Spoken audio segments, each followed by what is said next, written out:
Hey hikers, if you're leading a backpacking trip or hiking solo in the backcountry, you're going to want GPS route information on your smartphone so you don't get lost.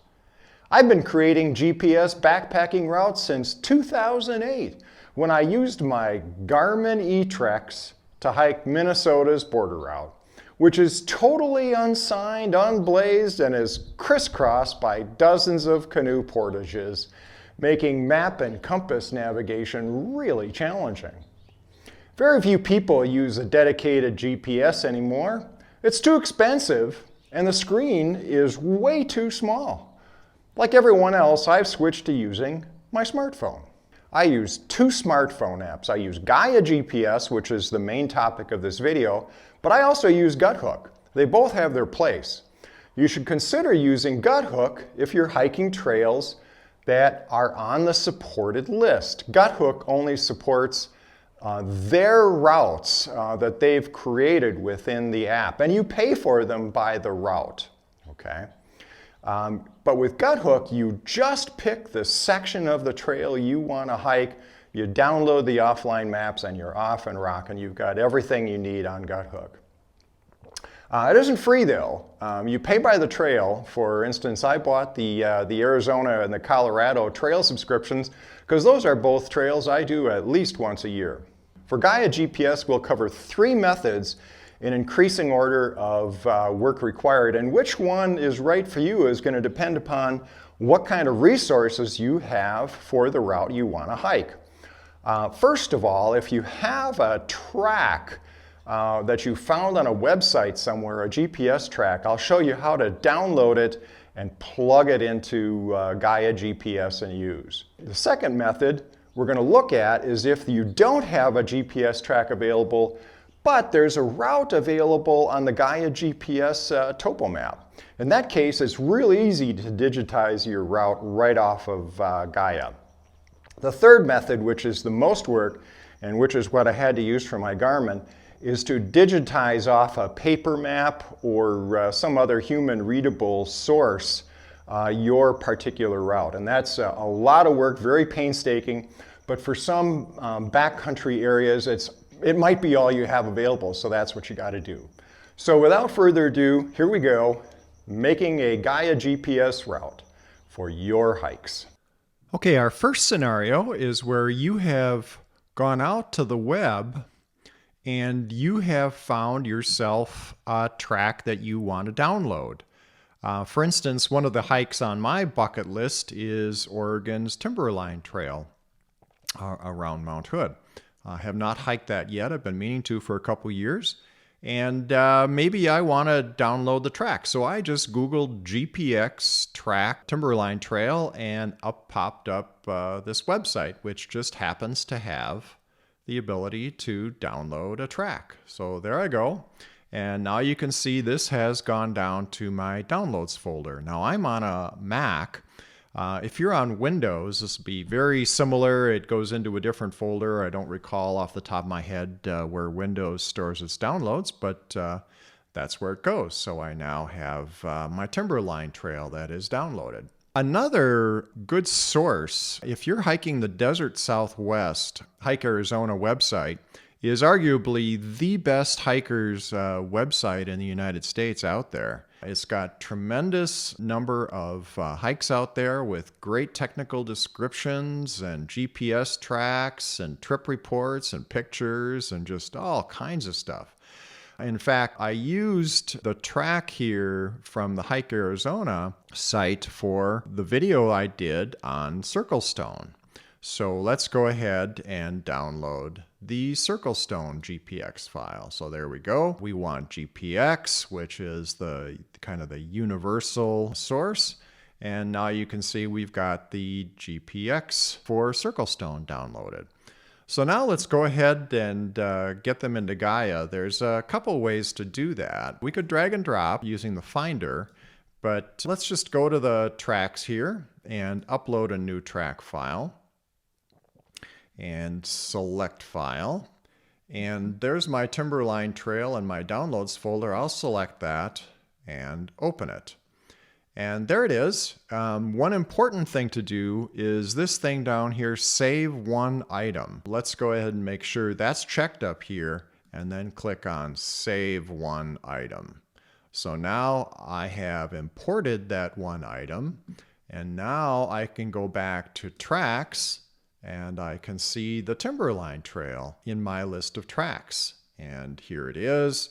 I can delete it, I can put it in a folder to organize things, or I can just take a look at it on the map.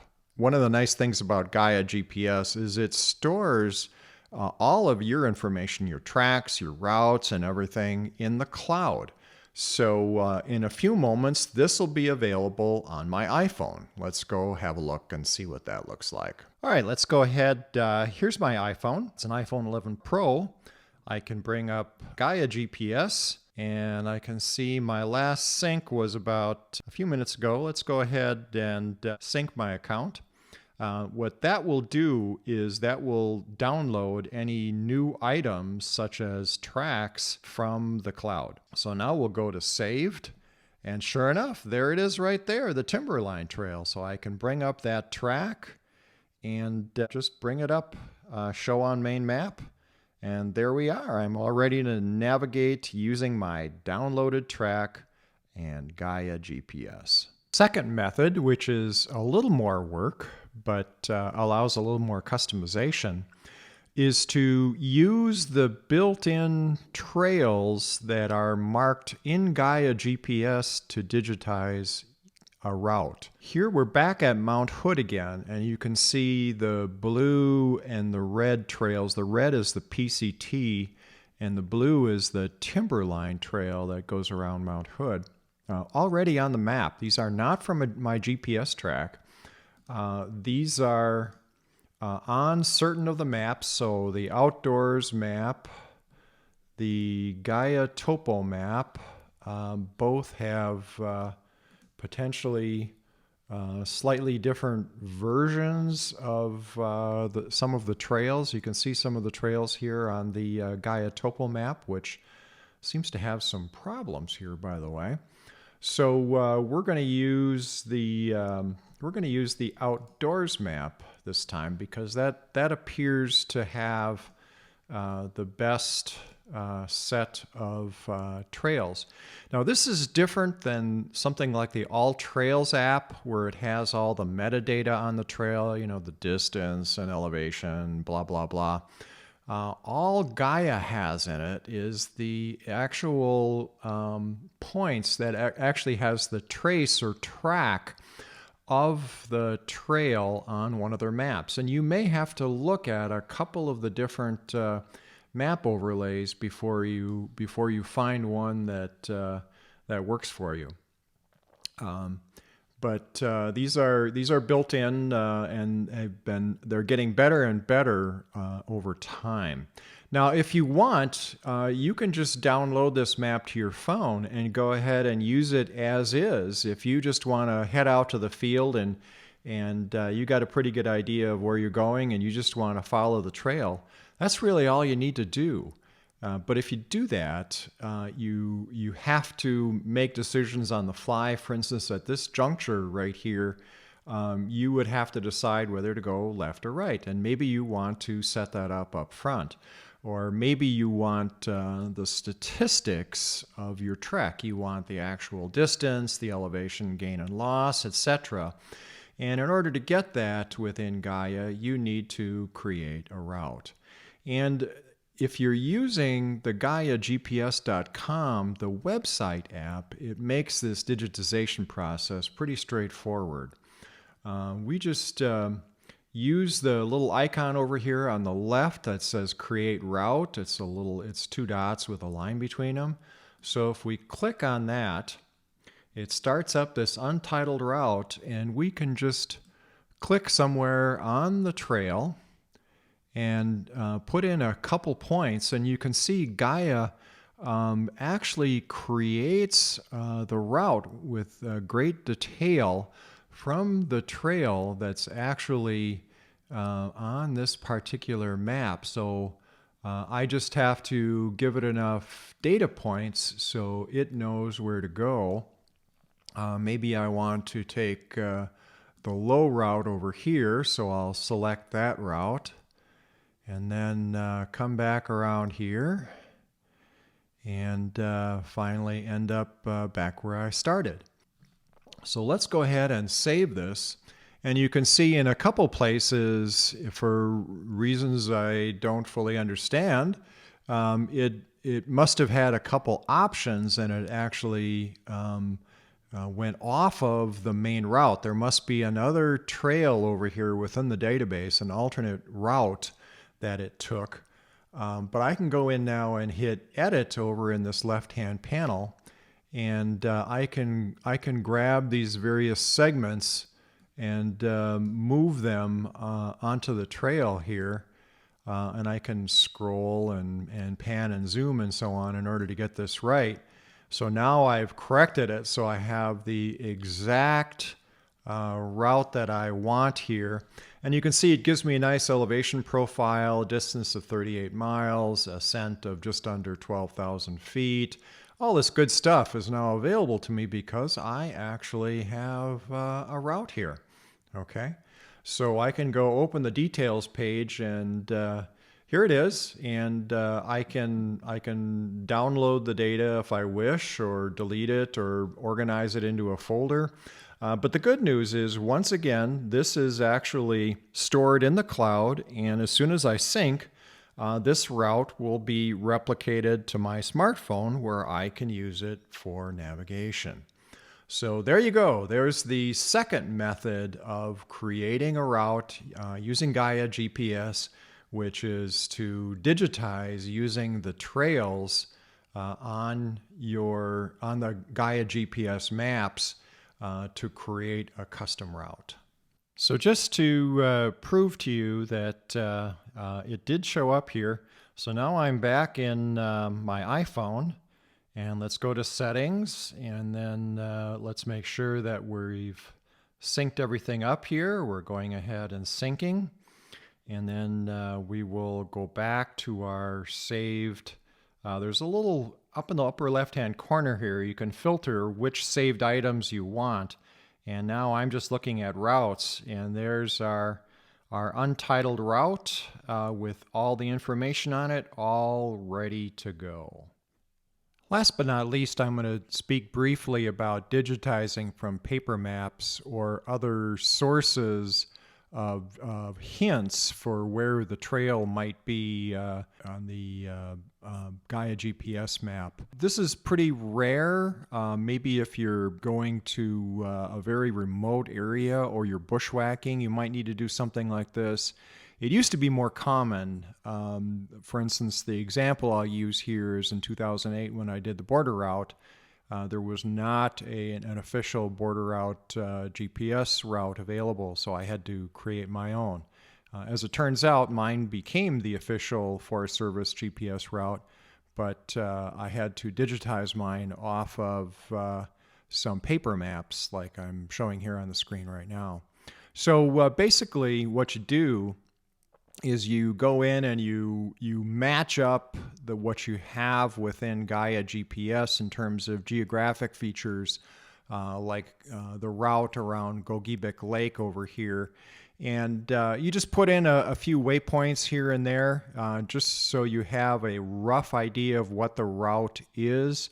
So you know where to turn. As you can see from this map, there's a number of portages that cross the border route in this area. So if you don't have an idea which direction you're going, you can get very confused at those portages. And I did a couple times, and I was really happy to have the GPS map. So what you do is you create these waypoints. I suggest you create waypoints along the way rather than creating a route directly.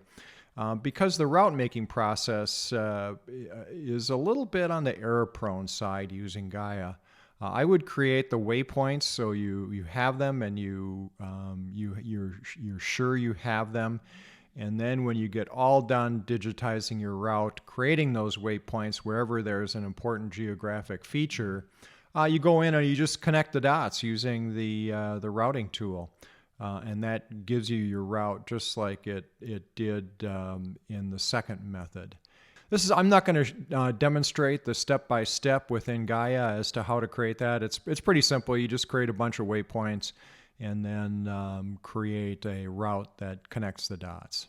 So regardless of how you created your route or track, any of the three methods, once you have your route or track, it can be very useful to add waypoints to it that are of interest. What I have on the screen right here are some tracks and routes that I've created along the Colorado Trail just north of Durango in the San Juan Mountains. I do a trip there every year, and we're section hiking the Colorado Trail. So as you can see by the symbols here, the little tents are campsites, the little water droplets are potential water sources, and then the little waypoint symbols are obviously just waypoints along the way. The little P is where we plan to park to hike the final section of the Colorado Trail this year. These are really easy to add. You just use the little create waypoint tool over here, and then you can change the icon that gets recorded. Once you have these, similar to everything else, they get synced via the cloud to your phone, so they'll immediately appear on your phone. These can be very useful. You can see here, this was the section we did this year. I believe it was section 28. And this is where we intended to camp the first night. Here was lunch for the second day. Here was the camp for the third night. Here was water resupply right here. These waypoints were very useful as we were chugging along on our backpacking trip. So make sure you add waypoints of interest to your route or track before you go. Regardless of how you made your route, you have to make sure that you download the map to your phone that goes along with it. So here we have our Mount Hood hike all set up. And the first thing to do is to select the layer that you want to download. GaiaGPS does not download all of the layers. It only downloads the layer that's currently being viewed. So in this case, we're looking at the Gaia topo map. And so that's the one that's going to get downloaded to our phone. So we just hit the little plus sign inside of a circle here, and you'll see download maps, and it'll come up with a rectangle. And you just make sure that the rectangle covers your route completely. Maybe give yourself a little safety margin around the edges. If you have a long area or a curved area or something like that where a rectangle doesn't cover it very well, you can do this multiple times. Gaia will automatically switch from one download to the next as you move around. So you can do this multiple times, and you can do it for multiple layers if you want to have the option to access different maps. Once you've selected your rectangle, select your maximum zoom, and it'll tell you how big it is. So in this case, this map is going to be just under a megabyte of memory. And in this day and age, with all the storage that's available on a phone, you should pretty much always use the maximum zoom. Then you just press save in the lower right-hand corner here, and it'll allow you to name it, and to put it in a specific folder. So let's go ahead and save, and you'll see the little exclamation point and then the little rotating circle there, and you can press on that to see the status. So I'm downloading via Wi-Fi, and you can actually see the progress and the download rate in terms of bits per second over on the right-hand side there. Sometimes if you're downloading a fairly large map, this can take quite a while. So you may have to just let this go for a while. But we're all done, and there we go. We're all set to go. The last thing you want to do is when you're getting ready to go on your hike, make sure you put your phone in airplane mode. So press the little airplane mode button in Control Center, or go to settings, or whatever your phone does to go into airplane mode, and make sure that's what you're doing. Then go ahead and start tracking. And you do that by hitting this green record button up here. So now I'm recording where I'm going, and it'll give you elapsed time and that little green bar on that record button there to tell you that you are recording. So let that run all day long, and if you need to pause it, you can press that and pause recording. Or if you're all done with your hike, finish the track. And it's very important to finish the track. If you don't, I've had, or several instances anyway, where I've forgotten to finish the track when I'm done with a hike. You know, you're in the excitement of completing it and taking off. I end up with a track of our car ride all the way back home, which can be kind of a pain to clip that off to have a usable track when you're done. So make sure you finish the track when you're all done. Make sure that you never put all your eggs in one basket, even if you have this all this great preparation on your smartphone and Gaia GPS. Always, always, always bring a paper map as a backup in case your phone fails or you lose it or something happens or whatever.